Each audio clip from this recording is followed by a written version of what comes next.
আসসালামু আলাইকুম। আমি আশরাফুল ইসলাম। আশা করি প্রত্যেকে ভালো আছেন। আজকে আমি প্রোগ্রামারদের জন্য ২ টা এক্সটেনশনের ব্যবহার দেখাবো। যেই ২ টা এক্সটেনশন মূলত খুবই হেল্পফুল। তো যারা বিভিন্ন অনলাইন প্ল্যাটফর্মে প্রবলেম সলভ করে থাকে তাদের ক্ষেত্রে আরকি। তো দেখা যাচ্ছে কোনো একটা প্রবলেমের সলিউশন যখন আমরা করি আমাদের টেক্সট এডিটরে, সেই ক্ষেত্রে কি করি? ওই অনলাইন যাচাই থেকে টেস্ট কেসগুলা নিয়ে আসি এবং ওই টেস্ট কেসগুলা দিয়ে আমাদের যে প্রোগ্রামটা আছে সেটাকে টেস্ট করি।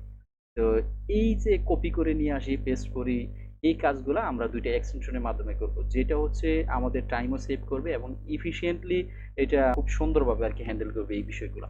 তো আমরা Chrome ব্রাউজারের ক্ষেত্রে যে এক্সটেনশনটা মূলত ইনস্টল করব সেটা হচ্ছে কম্পিটিটিভ কম্পেনিয়ন। আমার এখানে এটা শো করতেছে এক্সটেনশন। এটাতে যাবেন। ১ম যে লিংকটা আছে এটাতে ক্লিক করবেন।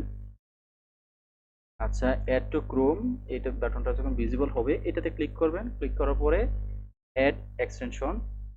এই এক্সটেনশনটা আমাদের ক্রোম ব্রাউজারে কিন্তু এখন এড হয়ে গেছে। আমরা এই এক্সটেনশন বাটনে যদি ক্লিক করি, আমাদের যে এক্সটেনশনটা আমরা ইনস্টল দিছি সেইটা কিন্তু এখানে শো করতেছে। আমরা যদি পিন বাটনে ক্লিক করি সেটা আমাদের ব্রাউজারে এটা শো করবে এবং এইটা দিয়ে এখন আমরা এপ্লাই করে কাজ করতে পারবো। আচ্ছা। এখন VS কোডে যাই। VS কোডে আপনারা এই এক্সটেনশন বাটনে ক্লিক করবেন এবং এখানে সার্চ করবেন কম্পিটিটিভ প্রোগ্রামিং হেল্পার নামে একটা এক্সটেনশন আছে। Competitive programming helper. ১ম যে এক্সটেনশনটা আছে সেটাই। আপনারা এটা ইনস্টল করে নিবেন। আমার যেহেতু এখানে ইনস্টল করা আছে সেজন্য আমি আর এটা ইনস্টল করতেছি না। আচ্ছা।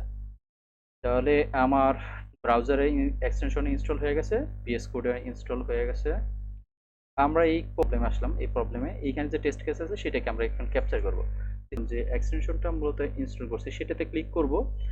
এই এক্সটেনশন এইখানে যতগুলা টেস্ট কেস আছে সবগুলাকে ক্যাপচার করবে এবং এটাকে VS কোডে নিয়ে আসবে। আচ্ছা, এটা কিন্তু ক্যাপচার করে নিয়ে নিছে। আমরা VS কোডে যখন যাব সে আমাকে সাজেস্ট করবে যে আমি এই প্রবলেমটা কোন ল্যাঙ্গুয়েজ দিয়ে সলভ করতে চাই। তো আমরা যেহেতু C++ এ করব সেই ক্ষেত্রে সিপিপি তে ক্লিক করলে সে এইটার এগেইনস্টে একটা ফাইল ক্রিয়েট করবে। এই যে এই ফাইলটা হচ্ছে easy problem.cpp, অর্থাৎ হচ্ছে C++ এর এক্সটেনশন দিয়ে মূলত এটা একটা ফাইল ক্রিয়েট করে দিছে এবং ওইখানে যে টেস্ট কেসগুলো দেওয়া আছে সবগুলো কিন্তু এখানে নিয়ে আসছে। আমরা চাইলে এখানে নতুন করে টেস্ট কেস ক্রিয়েট করতে পারি। ঠিক আছে? আচ্ছা। তো এইখানে যে প্রবলেমটা দেওয়া আছে এটা আপনারা প্রিভিয়াস যে একটা ভিডিওতে ওইখানে কিন্তু উনি বিস্তারিত এটা বইলা দিছে যে এই প্রবলেমটা কিভাবে সলভ করতে হবে, এখানে কি, কি দেওয়া আছে। তারপর এখানে আমি যদি শর্টলি ডিসক্রাইব করি সেই ক্ষেত্রে হচ্ছে আমাদের প্রথমত একটা ইনপুট n নিতে হবে। এখন n এর ভ্যালু যত সেটাকে আমরা যদি পেয়ার অর্ডার ওয়াইজ পজিটিভ ইন্টিজারে কনভার্ট করি, হচ্ছে পেয়ার ওয়াইজ দেখতে হবে যে এটা কতগুলা পেয়ার তৈরি করতেছে। এই ক্ষেত্রে উনি এই সবকিছু কিন্তু ওইখানে ড্র করে করে দেখায় দিছে। তো n এর ভ্যালু যদি 2 হয় সেই ক্ষেত্রে পেয়ার হবে একটা, n এর ভ্যালু যদি 4 হয় সেই ক্ষেত্রে পেয়ার হবে তিনটা, n এর ভ্যালু যদি 6 হয় সেই ক্ষেত্রে পেয়ার হবে পাঁচটা। ঠিক আছে? আমরা যদি এইগুলা ওই ড্র করে করে দেখাই যে ওই সেমই আসবে আরকি। ওই ভিডিওতে সবকিছু উনি কিন্তু দেখায় দিছে। তো এই ক্ষেত্রে আমরা এই কোডটা যখন করব আরকি, আমরা এই কোডটা করব। আর এইখানে এই ইনপুটের ২ টা শর্ত দেওয়া আছে। একটা হচ্ছে টেস্ট কেস, এই টেস্ট কেসের এখানে একটা রেঞ্জ দেওয়া আছে যেটা হচ্ছে 1 এর থেকে বড় অথবা 1 এর সমান অথবা 99 থেকে ছোট অথবা 99 এর সমান। আর n এর যে ভ্যালুটা আছে এটার একটা এখানে একটা দেওয়া আছে, রেঞ্জ দেওয়া আছে যেটা হচ্ছে 2 থেকে বড় অথবা 2 এর সমান, 100 থেকে ছোট অথবা 100 এর সমান। আচ্ছা, ঠিক আছে। আমাদের এখন হচ্ছে প্রিন্ট করতে হবে n যত, n যে ভ্যালুটা আছে সেই ভ্যালুটার মান যত, এইটা কতগুলা পেয়ার তৈরি করতেছে এবং প্রত্যেকটা পেয়ার আমাদের সিঙ্গেল একটা লাইনে প্রিন্ট করতে হবে। আচ্ছা, আমরা যদি কোড করি সিপিপি, আমার একটা স্নিপেট করা আছে, সেট করা আছে, সেজন্য আমি সিপিপি লেখার কারণে আমার যে সিপিপির বা সি প্লাস প্লাসের যে মেইন যে স্ট্রাকচারটা আছে সেই স্ট্রাকচারটা সে প্রোভাইড করছে। তো প্রথমত আমরা টেস্ট কেস নেব এবং এন নেব, সি টি, ওকে, হোয়াইল দ্বারা যেহেতু আমরা একটা কাজ বারবার করব সেই ক্ষেত্রে আমরা লুপ ইউজ করব। তো এই ক্ষেত্রে লুপের ভিতরে আমরা টিটাকে পাস করে দিলাম।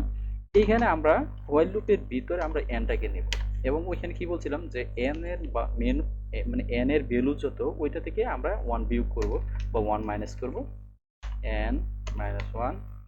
যেহেতু আমরা প্রত্যেকটা টেস্ট কেস সিঙ্গেল একটা লাইনে প্রিন্ট করব সেই ক্ষেত্রে আমরা এখানে ইন্ট লাইন দিয়ে দিলাম। আচ্ছা, এখন এইখানে টেস্ট কেস আছে একটা, আমরা আরেকটা টেস্ট কেস ক্রিয়েট করি। কপি করলাম, ইনপুটের ভিতর দিলাম। এখানে আমরা 5টা নিই, 20, 40, 60, 70, 80, 3টা 2টা 5টা। এক্সপেক্টেড আউটপুটের ভিতরে 20-এর জন্য আসবে 19, 40-এর জন্য আসবে 39, 60-এর জন্য আসবে 59, 70-এর জন্য আসবে 69, 80-র জন্য আসবে 79। এখন রান অল বাটনে যদি ক্লিক করি, আমাদের এখানে টেস্ট কেস জয়টা আছে সবগুলাই এই এখানে যে প্রোগ্রামটা দেওয়া আছে এই প্রোগ্রামের এগেনস্টে এই টেস্ট কেসগুলো দিয়ে মূলত এটা চেক করবে আর কি। তাই এটাতে ক্লিক করলাম, এই প্রোগ্রামটা এক্সিকিউট হচ্ছে, একটু সময় নিবে। এখানে 2টা টেস্ট কেস দেওয়া আছে, 2টা টেস্ট কেস অনুসারে আমাদের এই প্রোগ্রামটা কিন্তু পাস করছে আর কি। তো এইটাকে আমরা কপি করব এখন, এই পুরো কোডটাকে কপি করব এবং ভিএস কোডে সাবমিট কোডে যাব। সাবমিট কোডে গিয়ে এইখানে যে প্রবলেমটা আছে প্রবলেমটাকে আমরা সিলেক্ট করব এবং এখানে ল্যাঙ্গুয়েজ আমরা সি প্লাস প্লাসে করতে চাচ্ছি। এই ক্ষেত্রে সি প্লাস প্লাসের যে ল্যাঙ্গুয়েজটা আছে ওইখানে এটা দেওয়া আছে। আর এখানে আমার যে কোডটা আছে কোডটাকে পেস্ট করব। এটা যে সাবমিট করি তাহলে এটা অ্যাকসেপ্ট করে নেবে। সেম কোড দ্বারা আমি কিন্তু প্রিভিয়াসলি এই প্রবলেমটা সাবমিট করছি, এই কারণে এটা নিবে না। আপনারা এটা যখন ইয়া করবেন সাবমিট করবেন তখন এটা নিয়ে নেবে। এই যে আমরা যদি আমি যে আমার সাবমিটে যাই, এই যে কিন্তু আমি সেম কোড দ্বারাই এটা কি ইয়া করছি, এটা কিন্তু অ্যাকসেপ্টেড হয়েছে। আমি যদি কোডটা একটু দেখি, এই যে দেখেন সেম কোড দ্বারাই যখন আমি ইয়া করছি সাবমিট করছি এটা অ্যাকসেপ্টেড হয়েছে আর কি। আচ্ছা ঠিক আছে, এই ছিল আর কি এই 2টা এক্সটেনশনের ব্যবহার। আশা করি এই 2টা এক্সটেনশন আপনাদের খুব হেল্পফুল হবে।